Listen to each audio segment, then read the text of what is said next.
Good evening प्यारे बच्चों। जैसा कि क्लास 10th में हम अंसाल करा रहे हैं और अंसाल में 2024 के सेट नंबर 1 को मैंने कंप्लीट करा दिया है और सेट नंबर 2 आज से शुरू कर रहे हैं। तो सेट नंबर 2 का जो खंड आ है और खंड आ में पहला प्रश्न जो है ऑब्जेक्टिव का वो है कि लासा 12 और 21 का 84 दिया गया है, तो मासा 12 और 21 का क्या होगा। प्रश्न दिया है आप सबके पास, अगर अंसाल होगा तो उसमें आप देख सकते हैं कि लासा जो है 12 और 21 का वो 84 दिया गया है, तो मासा जो है 12 और 21 का क्या होगा। तो देखते हैं, पहला प्रश्न लेते हैं। प्रश्न का एक है कि लासा 12 कामा 21 इक्वल टू 84 दिया गया है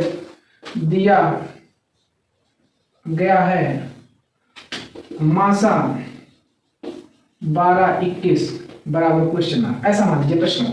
तो देखिए आपको पढ़ाया गया है या फिर आप देख लीजिए कि प्रथम संख्या गुणा द्वितीय संख्या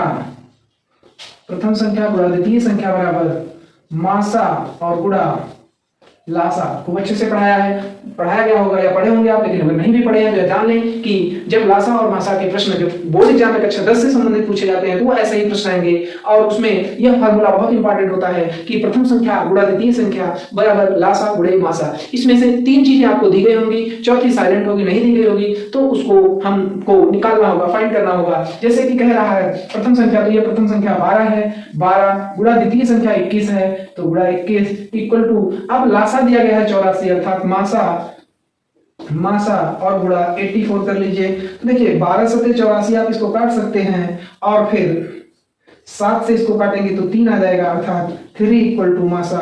यह आपका आंसर हो जाएगा। नोट कर लें इसको, फिर हम लेते हैं अगला प्रश्न। अगला प्रश्न है, इसको नोट कर लीजिए जल्दी से। चलिए अगला प्रश्न लेते हैं। कह रहा है कि एक बक्से में 6 नीली गेंदें, 4 सफेद तथा 8 लाल कंचे हैं या गेंदें हैं। तो यदि इस बक्से में से एक कंचा या दृश्य निकाला जाता है तो इसके नीले रंग के होने की प्रायिकता क्या है। तो बहुत ही आसान सा प्रश्न है, इसको हम इरेज कर देते हैं।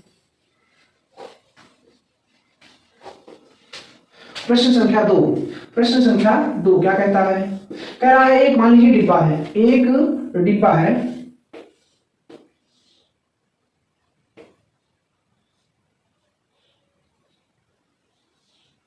डिब्बा है, मान लीजिए, और इस डिब्बे में कह रहा है कि 6 नीली गेंदें, 6 नीली कंचे डाले गए हैं, नीले कंचे डाले गए हैं। कितने? 6। उसके बाद कह रहा है 4 सफेद कंचे,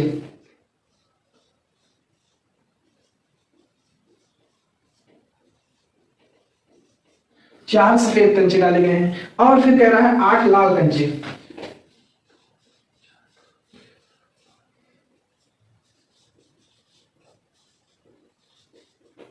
8 लाल कंचे डाल दिए गए। अब इन सबको जब अंदर डाल दिया गया तो ये आपस में क्या हो जाएंगे, मिक्स हो जाएंगे, नहीं हो जाएंगे, ये आपस में मिक्स हो जाएंगे, एक डिब्बे में आ जाएंगे ये सभी। लेकिन पूरे डिब्बे में कुल कंचों की संख्या क्या होगी, तो डिब्बे में कुल कंचे की संख्या, देखिए कह रहा है कि 6 नीले कंचे, 4 सफेद कंचे और 8 लाल कंचे। तो कुल कंचे कितने हो जाएंगे, 6 4 10 8 18। कुल कंचे कितने हो गए भैया, 18। इसमें कितने हो गए कंचे, 18 कंचे हो गए। अब कह रहा है कि या दृश्य मतलब बिना देखे हुए, अब बिना देखे हुए अगर इसमें से हमको एक हाथ डालकर एक कंचा निकालना है तो इसमें उसके नीले रंग के होने की क्या प्रायिकता होगी। तो देखिए कंचे का नीले रंग की होने की प्रायिकता Pe बराबर, देखो नीले रंग की प्रायिकता होने की संभावना यह है कि नीले कंचों की संख्या जो है वो 6, संभावित संभावनाएं बटे कुल संभावनाएं, ऐसा फार्मूला होता है। तो अगर हम इसमें से बारी बारी से निकालेंगे तो कुल 18 बार निकालेंगे और 18 गोलियां अलग अलग निकलेंगे, 18 कंचे अलग अलग निकलेंगे। लेकिन जिसमें से संभावित है कि केवल 6 बार ही ऐसा होगा कि नीली गेंद निकल कर आएंगी या नीले कंचे निकल कर आएंगे। क्यों? क्योंकि 6 ही तो नीले कंचे हैं इसमें। तो यही हुआ कि संभावित संभावनाएं क्या है, तो संभावित संभावनाएं 6 है। मतलब हम बारी बारी से अगर हम हाथ डालकर इसमें से कंचे निकालें तो 18 बार हमें कुल हाथ डालकर इसमें से कंचे निकालना होगा। तो कुल संभावनाएं जो है वो 18 हो गई। लेकिन उन 18 बार में से 6 बार ही ऐसा होगा जब नीली गेंदें निकल कर आएंगी। तो कहने का अर्थ यह है कि संभावित संभावना जो है वो 6 है, लेकिन कुल संभावना जो है वो 18 है। तो नीली गेंद या नीले रंग के कंचे का नीला रंग होने की प्रायिकता Pe बराबर यहाँ पर 6/18 करेंगे तो कट जाएगा ये 6 1 6 6 3 18 अर्थात 1/3 इसका आंसर हो जाएगा। ठीक, सॉल्व कर लीजिए। हम लेते हैं अगला प्रश्न, नोट डाउन कर लीजिए जल्दी से।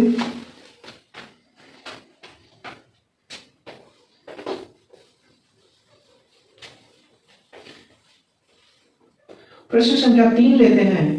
प्रश्न संख्या 3 में कह रहा है कि किसी बारंबारता बंटन के बहुलक तथा माध्य 42 और 38.1 है तो इसका माध्य होगा। देखिए कह रहा है कि बहुलक जो है वो 42 है, कोई बारंबारता बंटन है जिसमें बहुलक जो है, बहुलक कितना दिया गया है, 42 दिया गया है। बहुलक क्या दिया गया है, 42 दिया गया है। और माध्यक जो है वह कितना दिया गया है, तो माध्यक वो 38.1 दिया गया है। और फिर कह रहा है कि इसका माध्य क्या होगा, तो माध्य बराबर क्वेश्चन मार्क लगा दीजिए। अब देखिए कि इसको ऐसे कंपटीशन में ऐसा प्रश्न बहुत बार पूछा जाता है और बच्चे वहां कंफ्यूज इस बात से हो जाते हैं कि बहुलक दे दिया, माध्य दे दिया, माध्य नहीं दिया, या फिर इन तीनों में कोई 2 चीजें दे दी जाती हैं और एक चीज नहीं दिया जाता है, तो उसको कैसे फाइंड किया जाए। तो हमें इस जगह पर यह चीज जरूर आना चाहिए कि इन तीनों का संबंध आपस में कैसा है। तो इन तीनों का संबंध जो है वो हम लिखते हैं, बहुलक इक्वल टू होता है 3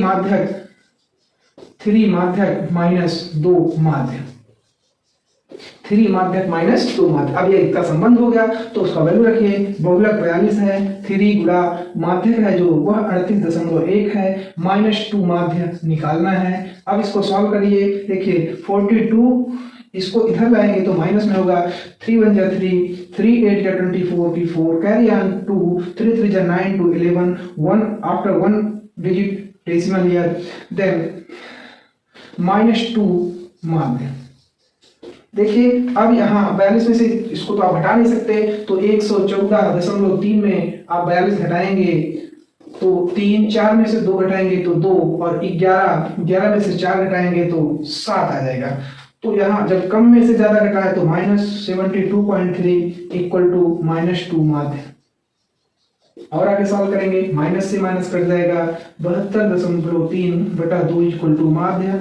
और इसको जब हम काट देंगे तो 2 3 6, 2 6 12, उसके बाद फिर 2 1 2, 2 5 10 बराबर माध्य। यही इसका आंसर होगा।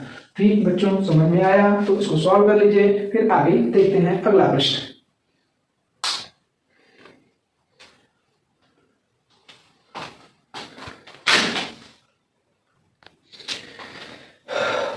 देखिए प्यारे बच्चों, प्रश्न संख्या 4 में दिया गया है वर्ग अंतराल 0 से 5, 5 से 10, 10 से 15, 15 से 20, 20 से 25, और इसके नीचे इसकी बारंबारता दी गई है 7, 11, 15, 18 और 9। प्रश्न में सिर्फ इतना सा पूछा है कि उपरयुक्त बारंबारता बंटन का बहुलक वर्ग होगा। तो देखिए हमको कुछ कैलकुलेशन नहीं करना है, बहुलक वर्ग की जो है हमको वर्ग पूछ रहा है, बहुलक वर्ग पूछ रहा है इसमें। तो देखिए जैसे हम बहुलक निकालने का मतलब ये कि जो बारंबारता दी गई है सबसे अधिक जिसकी बारंबारता होती है वही बहुलक हो जाता है। तो यहाँ सबसे अधिक बारंबारता कौन सी है, तो सबसे अधिक बारंबारता 18 है, अर्थात यही बहुलक हो गया। और इसका वर्ग जो है वो 15 से 20, अर्थात बहुलक वर्ग की जो बारंबारता वर्ग है, बहुलक वर्ग है वो जो है 15 से 20, यही इसका आंसर हो जाएगा।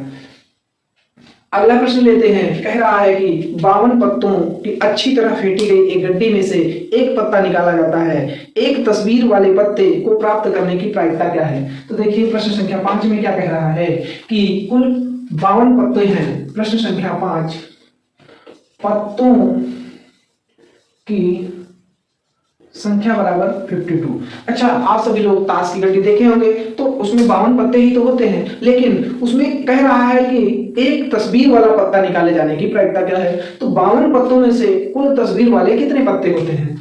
तो कुल तस्वीर वाले पत्ते, कुल तस्वीर वाले पत्ते, तो कुल तस्वीर वाले पत्ते कितने होते हैं? तो हम कह सकते हैं कि 4 राजा के पत्ते, 4 रानी के पत्ते और 4 जोकर के पत्ते। 4 4 8 4 12, यही 12 पत्ते होते हैं जिसमें कोई ना कोई तस्वीर छपी होती है। तो यहाँ पर 12 हो गया। अब एक तस्वीर वाला पत्ता निकाले जाने की प्रायिकता पीई जो होगी वह 12/52 होगी, और इसको जो सरल कर देंगे तो आपका आ जाएगा 2 से काटिए 2 छंग 12, 2 दूना 4, 2 छंग 12, फिर से कटेगा 2 तिहाई 6 और फिर 2 एकम 2, 2 तिहाई 6, अर्थात एक तस्वीर वाला पत्ता निकाले जाने की प्रायिकता जो निकल कर आएगी वह 3/13 होगी। ठीक, इसको सॉल्व कर लीजिए। हम लेते हैं अगला प्रश्न। नोट कर चुके होंगे। तो अगला प्रश्न है, कह रहा है कि एक परिमेय संख्या हो और उस एक अपरिमेय संख्या हो तो उसका अंतर क्या होता है। कह रहा है कि एक परिमेय संख्या और एक अपरिमेय संख्या का अंतर क्या होता है। सदैव अपरिमेय होता है या फिर सदैव परिमेय होता है, या फिर परिमेय और अपरिमेय दोनों हो सकता है, या फिर शून्य होगा। तो हम इसको पीछे भी पढ़ाए हैं, लेकिन अभी फिलहाल देखिए कि जब एक परिमेय संख्या हो, देखिए जब एक परिमेय संख्या, हमने बताया है कि परिमेय संख्या में जब भी कोई अपरिमेय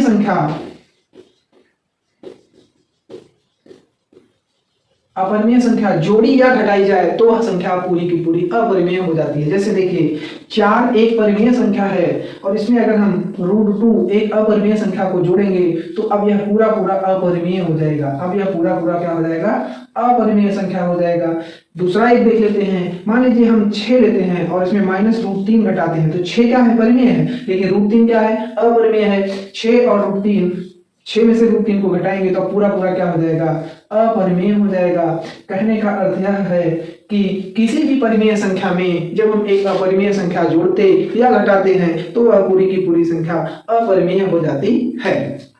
अगला प्रश्न लेते हैं, प्रश्न संख्या 7। प्रश्न संख्या 7 कह रहा है कि 4 ऑप्शंस हैं, जैसे कि √3/√6 दिया गया है। दूसरा ऑप्शन है √2 × √7 दिया गया है, और फिर √5 + √7 एक ब्रैकेट में, और दूसरे में कह रहा है √5 -√7 दिया गया है, और चौथा विकल्प दिया गया है √12। और प्रश्न में क्या पूछा गया है? ये 4 ऑप्शंस हैं और प्रश्न में पूछ रहा है कि निम्नलिखित संख्याओं में कौन सी संख्या एक परिमेय संख्या है। आपको पहचानना है कि इसमें कौन सी एक संख्या है जो परिमेय है। देखिए, तो इसको सरल करोगे, अगर इसको आप सरल करोगे तो इतना कर सकते हो 3/6, जो कि रूट करनी समान है तो इसको 3/6 कर सकते हो, और यह कट जाएगा तो 3 2 6 अर्थात 1/√2 आएगा। और 1/√2 एक अपरिमेय है, इसलिए यह पूरी की पूरी संख्या अपरिमेय कही जाएगी। इसको सॉल्व करोगे तो आपका ये आएगा 7 × 14, अर्थात करनी समान होने पर हम गुणा कर सकते हैं, तो √14 भी एक अपरिमेय संख्या हो जाएगी। यहाँ पर √12 जो है यह अपरिमेय है ही, क्योंकि √12 का पूर्ण रूप से वर्गमूल नहीं निकाल सकते हैं, पूर्णांक नहीं आएगा। अब देखिए रही बात इसकी, तो यहाँ से आप सरल करें इसको। √5 + √7 है, √5 -√7 है, अगर गुणा कराएंगे तो a + b, a - b, ये फार्मूला दिख रहा होगा आपको। इसको लिख सकते हैं √5 का वर्ग -√7 का वर्ग। अब √5 का वर्ग करेंगे तो 5 आ जाएगा, -7 का वर्ग करेंगे तो 7 आ जाएगा, और -2 बचेगा। यह एक ऋणात्मक पूर्णांक है, अर्थात यह परिमेय संख्या कही जाएगी। तो यहाँ पर यही विकल्प नंबर 3 जो है यह परिमेय संख्या है, अर्थात विकल्प सी सही होगा। ठीक, नोट डाउन कर लीजिए। हम अगले प्रश्न को लेते हैं।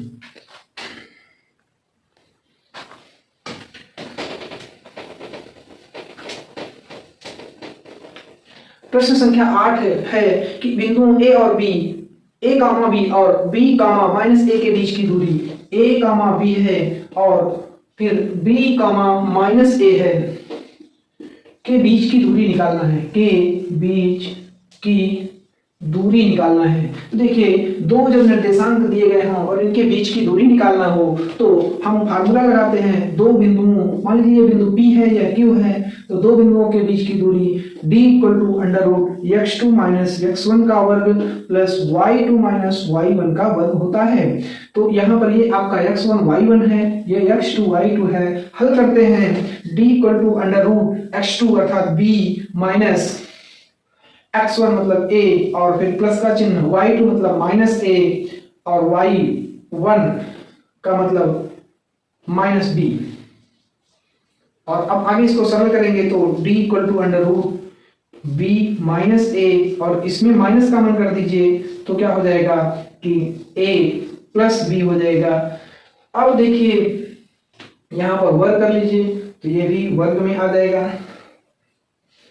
और इसको आप किस तरीके से सॉल्व कर सकते हैं, देखिए b² + a² - 2ab,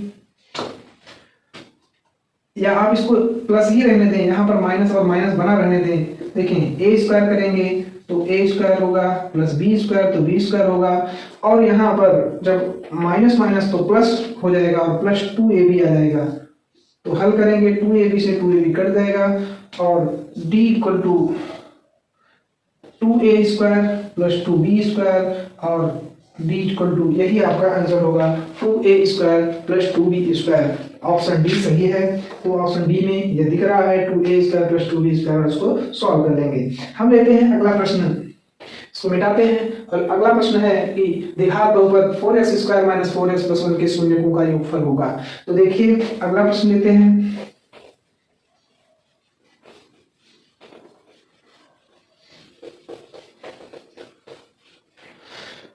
अगला प्रश्न कह रहा है कि द्विघात बहुपद 4x² - 4x और +1 के मूलों का योगफल या के शून्यकों का योगफल, के शून्यकों का योगफल होगा। देखो द्विघात में जब शून्यकों का योगफल पूछे, शून्यकों का योगफल इक्वल टू होता है -b/a। और तो इस हिसाब से अगर हम करें तो ये क्या है, ax² है प्लस bx है प्लस c से कंपेयर कराएंगे तो b का मान -4 मिलेगा, -4/a अर्थात a का मान 4 मिलेगा। और आगे हम करेंगे तो -4/4 से 4 कट जाएगा अर्थात 1 आंसर हो जाएगा। शून्यकों का योगफल 1 आएगा। जब हम इसमें ऐसा भी पूछा जाता है शून्यकों का गुणनफल, तो गुणनफल c/a होता है। c का मान यहाँ पर 1 है और a का मान 4 है अर्थात 1/4 आंसर हो जाएगा। शून्यकों का योगफल 1 और शून्यकों का गुणनफल 1/4 आएगा। अगला प्रश्न लेते हैं। रैखिक समीकरणों के एक युग्म है x - y = 8, 3x - 3y = 16 के हलों की संख्या क्या होगी? अनंत होगी कि कोई नहीं होगी कि केवल 1 होगी कि 2 होगी? देखिए इसको अरेंज करते हैं, आप लोग लगा चुके होंगे।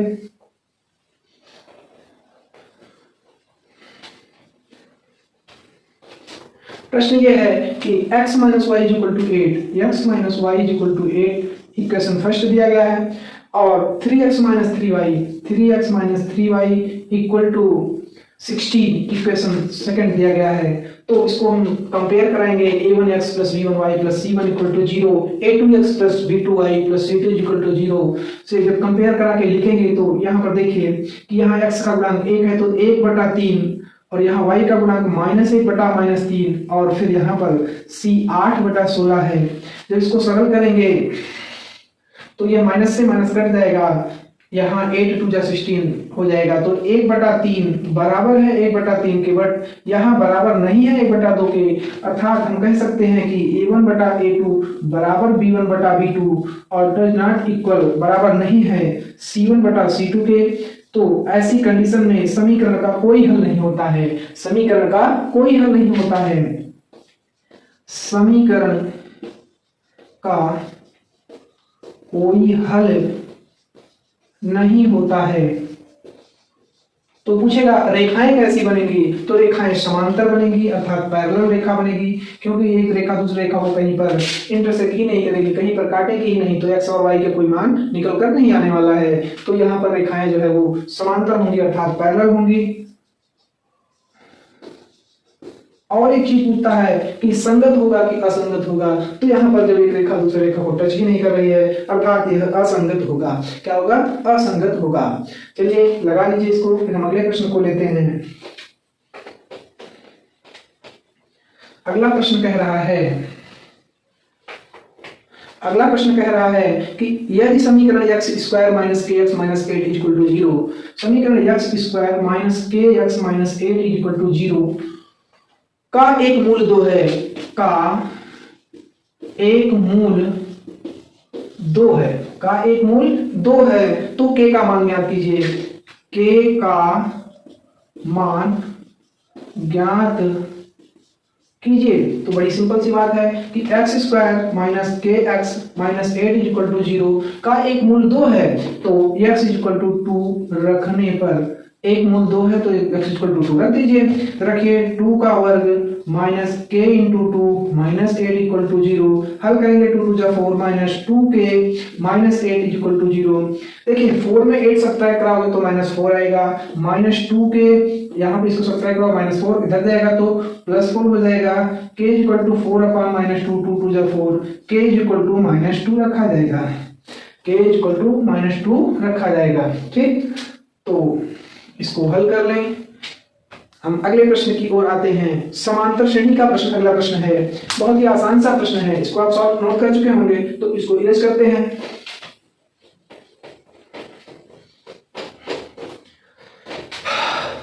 अगला प्रश्न लेते हैं। अगला प्रश्न कह रहा है कि समांतर श्रेणी 10 7 4 का डॉट डॉट डॉट का 20वां पद होगा। देखिए एक समांतर श्रेणी दिया गया है 10 7 4 डॉट डॉट डॉट का 20वां पद है। तो देखिए 20वां पद, तो आपको एक फार्मूला याद होना चाहिए n पद का, n पद बराबर a plus n minus 1 into d होता है। देखिए यहाँ पर a इक्वल टू 10 है, d equal to t2 minus t1, t2 minus t1 अर्थात d इक्वल टू माइनस 3 है। 20वां पद निकालना है तो हम n इक्वल टू 20 रख सकते हैं। देखिए a n equal to a plus n minus 1 into d होता है, तो a20 n की जगह 20 रखेंगे, a20 मतलब 20वां पद इक्वल टू 10, a का वैल्यू 10, 20 माइनस 1 इंटू डी का मान माइनस 3, हल करिए 10 प्लस 20 में से घटाएंगे तो 19 गुणा माइनस 3, 10 19 का गुणा 3 में करेंगे माइनस के साथ तो माइनस 57, और 10 में से 57 जो है 57 घटाएंगे तो आ जाएगा माइनस 47, अर्थात जो यह इसका 20वां पद है वह माइनस 47 होगा। ठीक, तो इसको आप सॉल्व कर लीजिए। हम आते हैं अगले प्रश्न की ओर। नोट करिए बेटा, हम प्रश्न संख्या 13 पर आते हैं। प्रश्न संख्या 13 कहता है,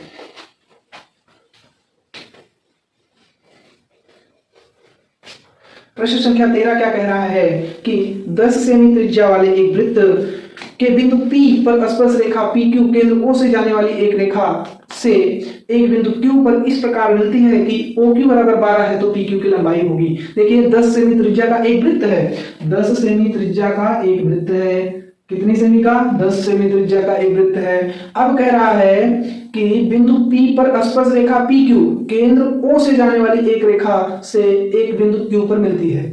10 सेमी त्रिज्या है इसकी, 10 सेमी त्रिज्या है, केंद्र से एक बिंदु पर जा रही है, यहां पर आप मिलाएं इसको, ये आप इसको मिला दें, समझे? यह अगर क्या है, प्रश्न में दिया गया है कि 10 सेमी त्रिज्या वाले एक वृत्त के बिंदु P पर स्पर्श रेखा, यह क्या है? बिंदु P है, और बिंदु P पर स्पर्श रेखा क्या है? PQ।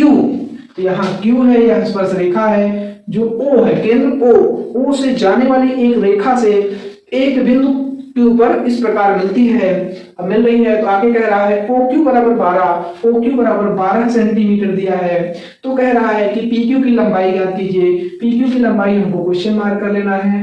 देखिए समझने वाली बात यह है कि वृत्त पर जब एक स्पर्श रेखा खींची जाए और उस पर एक त्रिज्या लंब डाल दी जाए तो यहाँ यह समकोण होता है, अर्थात स्पर्श रेखा पर त्रिज्या हमेशा लंब होती है उस बिंदु पर जहां पर वह स्पर्श करते हैं। इस हिसाब से यह समकोण बन जाता है, और यह समकोण हो गया तो त्रिज्या कितनी है? 10 है, और यहाँ यह 12 दिया गया है, तो PQ बराबर अगर हम निकालेंगे तो PQ इक्वल टू, यहाँ ये क्या है? यह कर्ण है, यह आधार है, यह लंब हो जाएगा। तो करिए 12 का वर्ग माइनस 10 का वर्ग 12 बार में 144 माइनस 10 दहमा 100, अर्थात 144 में 100 घटाएंगे तो 44 आएगा, और पी क्यू का वैल्यू जो है वो √44 सेंटीमीटर होगा। और √44 को आप लिख सकते हैं 2√11 सेमी, 2 दूना 4 और 11 चौक 44, तो 2√7 ऐसा भी लिखकर छोड़ सकते हैं, सही माना जाएगा। लेकिन क्या है कि जब हम ऑप्शनल प्रश्न पे आते हैं तो उसमें 4 विकल्प दिए होते हैं, और जब तक विकल्प को हम मिला न दें तब तक वो सही नहीं माना जाता। तो किसी न किसी विकल्प में यह 2√11 लिखा होगा और वहां पर आपका सही होगा। चलिए इसको सॉल्व करिए। हम अगला प्रश्न लेते हैं।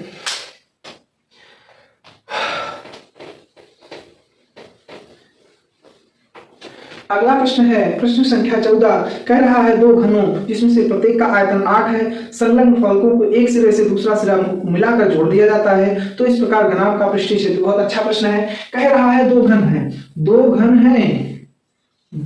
घन है, ये लीजिए दो घन बन गए। अब दो घनों को एक साथ जोड़ा जा रहा है, एक साथ क्या किया जा रहा है, जोड़ा जा रहा है। दो घनों को एक साथ जोड़ा जा रहा है, तो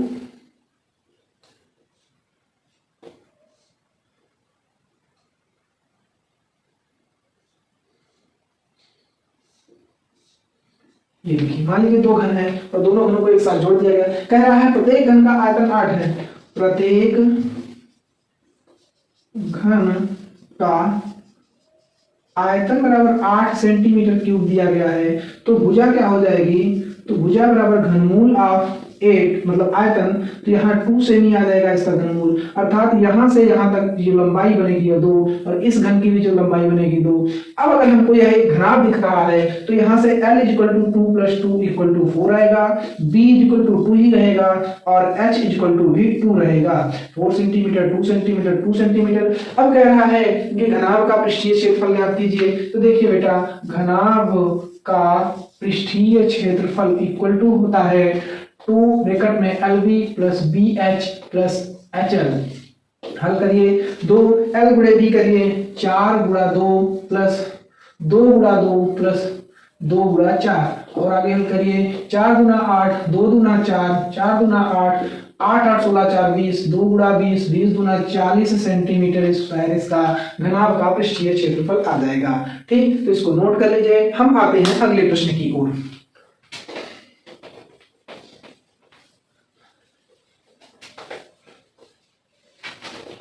अगला प्रश्न है प्रश्न संख्या 15। कह रहा है यदि एक 14 सेंटीमीटर त्रिज्या के एक वृत्त के त्रिज्यखंड का क्षेत्रफल 154 सेंटीमीटर है, तो त्रिज्यखंड का कोण किससे होगा। देखिए त्रिज्या जो दी गई है वह 14 सेंटीमीटर दी गई है, 14 सेंटीमीटर त्रिज्या दी गई है, और क्षेत्रफल दिया गया है 154 सेंटीमीटर स्क्वायर। तो त्रिज्यखंड का कोण निकालना है। देखिए तो त्रिज्य खंड का क्षेत्रफल बराबर θ/360 πr² होता है। अब यहां समझने वाली बात है, पहले एक बार त्रिज्यखंड कैसे बनेगा इसको आप देख लीजिए। ये है एक त्रिज्यखंड। अब एक किसी वृत्त का त्रिज्यखंड होता है तो हम ऐसा समझा दें आपको कि मान लीजिए एक वृत्त है और इस वृत्त के केंद्र से ये एक त्रिज्यखंड बनाया गया है। अब यहाँ पर ये θ डिग्री का एंगल बन रहा है, तो कह रहा है त्रिज्यखंड का क्षेत्रफल 154 दिया गया है। इस वैल्यू में रखिए, इसमें फार्मूले में 154 = θ हमें पता नहीं है, 360 गुणा पाई गुणा r का मान 14 है, तो 14 × 14 कर लीजिए। पाई का मान 22/7 कर दीजिए, 7 दूना 14। आगे हल करिए, 154 यहाँ यह बटे में है, इधर आएगा तो 360 हो जाएगा गुणे में। अब यहाँ पर बटे में आएगा 22 × 2 × 14 = θ। अब सरल करिए आप अगर तो 11 × 9 11 11 × 4 44, और फिर 11 दूना 22 कट जाएगा, 14 से 14 कट जाएगा, 2 दूना 4 और 4 9 36, अर्थात 90 डिग्री का एंगल बनकर आएगा जब क्षेत्रफल 154 सेंटीमीटर दिया गया हो, 154 सेंटीमीटर स्क्वायर दिया गया हो और त्रिज्या 14 सेंटीमीटर दी गई हो। यह आपका प्रश्न संख्या 15 थी। अगला प्रश्न लेते हैं प्रश्न संख्या 16। तब तक इसको नोट कर लीजिए।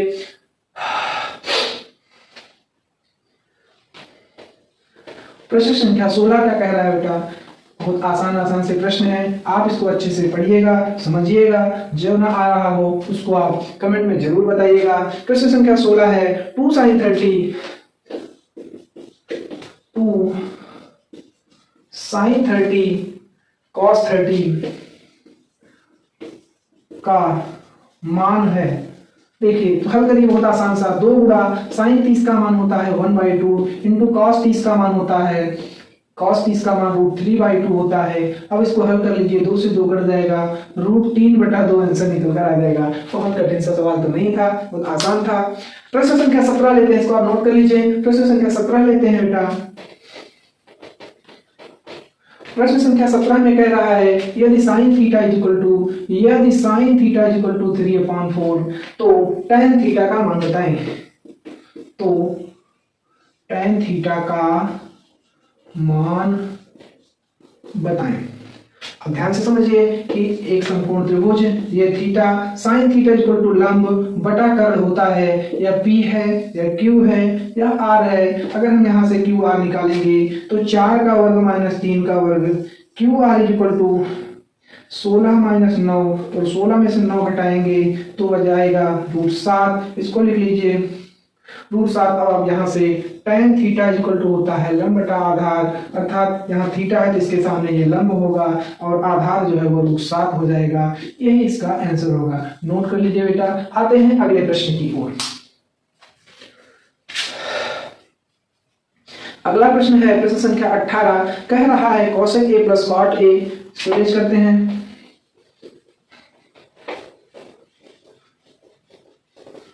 प्रश्न अगला कह रहा है कि cosec a plus cot a, cosec a plus cot a, cosec a plus cot a एक ब्रैकेट में दिया गया है और दूसरे ब्रैकेट में दिया गया है 1 minus cos a। 1 minus cos a का मान निकालना है, का मान होगा। तो बहुत आसान सा प्रश्न है। देखें कि cosec a को लिख सकते हो 1 बटा sin a, plus cot a को लिख सकते हो cos a बटा sin a। आगे 1 माइनस cos a बड़ा रहने दो। अब देखिए यहाँ पर डिनोमिनेटर था, हर इसका समान है तो हम 1 प्लस cos a लिखेंगे बटा sin a लिखेंगे, और अगले ब्रैकेट में 1 माइनस cos a लिखेंगे। अब सब बुरे में हैं तो देखिए 1 प्लस cos a और 1 माइनस cos a को मिलाकर लिख सकते हैं 1 का square minus cos square a बटा sin a। अब 1 minus cos square a equal to होता है sin स्क्वायर a बटा sin a। एक साइन से एक पावर कम हो जाएगी और आगे आपका ये आंसर sin a आ जाएगा। नोट कर लीजिए बेटा। अगले प्रश्न की ओर आते हैं।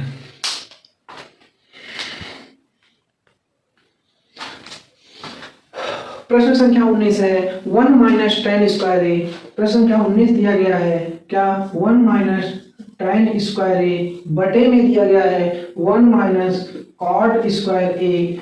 कह रहा है का मान होगा। इसको सरल करना है और सरल करके इसका मान निकालना है। तो क्या कर सकते हो, देखिए कह रहा है 1 माइनस tan स्क्वायर a को आप लिखिए sin स्क्वायर a बटा cos स्क्वायर a, और फिर पूरे का बटा 1 माइनस cot स्क्वायर को लिखिए cos स्क्वायर a बटा sin स्क्वायर a। अब देखिए इस cos का गुणा जहां होगा, इस sin का गुणा जहां होगा, इसको यहां गुणा कराओगे तो आएगा cos square a minus sin square a और बटे cos square a।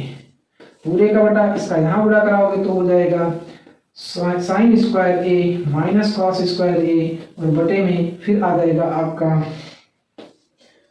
sin square a। और जब 4 स्टेप में हो जाती है सवाल तो सबसे लास्ट स्टेप, चौथे स्टेप का गुणा पहले में होता है और दूसरे स्टेप का गुणा तीसरे में होता है। देखिए यहाँ sin square minus cos square है और यहाँ cos square minus sin square है, तो इसमें हम माइनस अगर कॉमन कर दें तो आपका बचेगा ये sin square a minus cos square a और बटे में। अब देखिए इसके साथ गुणा हो रहा है किसका, sin स्क्वायर a का, और बटे में अब फिर sin square a minus cos square a और इसके साथ में गुणा आ रहा है cos स्क्वायर a का।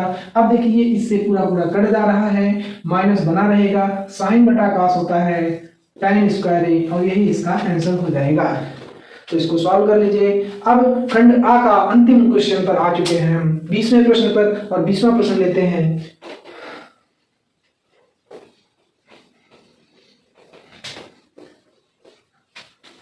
बीसवां प्रश्न में कह रहा है कि दिए गए चित्र में देखो एक फिगर बनाया गया है, एक त्रिभुज है और इस त्रिभुज में P क्यू आर ऐसा त्रिभुज बनाया गया है और इस त्रिभुज में एक इसके पैरेलल लाइन खींच दी गई है जिसका नाम दिया गया है टी एस।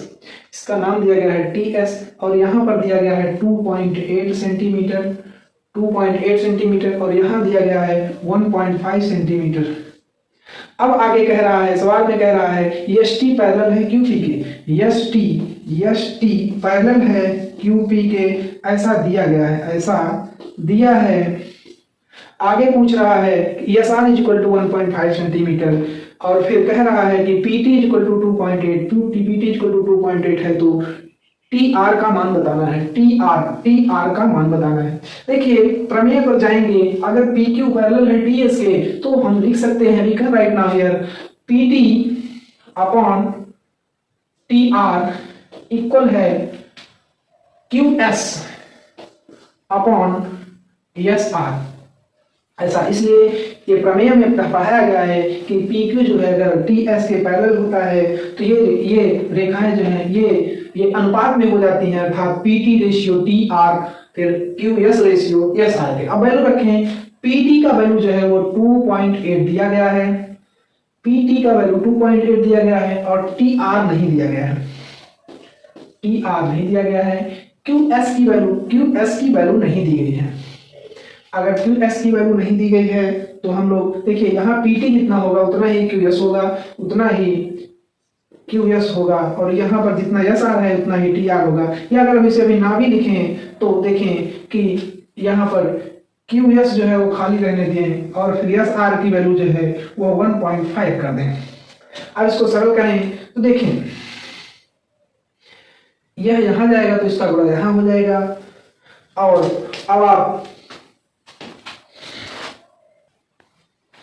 देखिए बेटा हम एक चीज लिखना भूल गए, इसमें क्यू एस का मान भी 3 दिया गया है, क्यू एस का मान 3 सेंटीमीटर दिया गया है तो आप क्यू एस की जगह पर 3 सेंटीमीटर रख लीजिए, 3 सेंटीमीटर। तो अब आप आसानी से इसको हल कर सकते हैं, इसका क्रॉस मल्टीप्लीकेशन कराएंगे तो 3 into T R equal to 1.5 into 2.8 और टी आर का वैल्यू जो आएगा वो आप 1.5 इंटू 2.8 अपॉन 3 करेंगे और फिर 3 5 जब 15 होगा और टी आर इक्वल टू इसका गुणा कराएंगे तो 5 8 40 की 0 यहाँ से 4, 5 दूना 10 4 14 और 2 अंकों के बाद दशमलव लगाएंगे तो आपका T R equal to 1.4 centimetre लिखा जाएगा। तो प्यारे बच्चों ये आपका सेट नंबर 2 का खंड आ के प्रश्न संख्या 1 से प्रश्न संख्या 20 तक के सभी हल हैं। आप इसको अच्छे से पढ़िएगा। अगले वीडियो में मिलते हैं हम प्रश्न संख्या 21 से मतलब खंड बा के जितने भी प्रश्न हैं उनको लेकर, और जैसा भी इसको पढ़ने में लगा हो आप कमेंट में जरूर बताइएगा और अपने यार दोस्त मित्रों को जरूर शेयर करिएगा ताकि वो भी इस वीडियो का लाभ ले सकें। Thank you.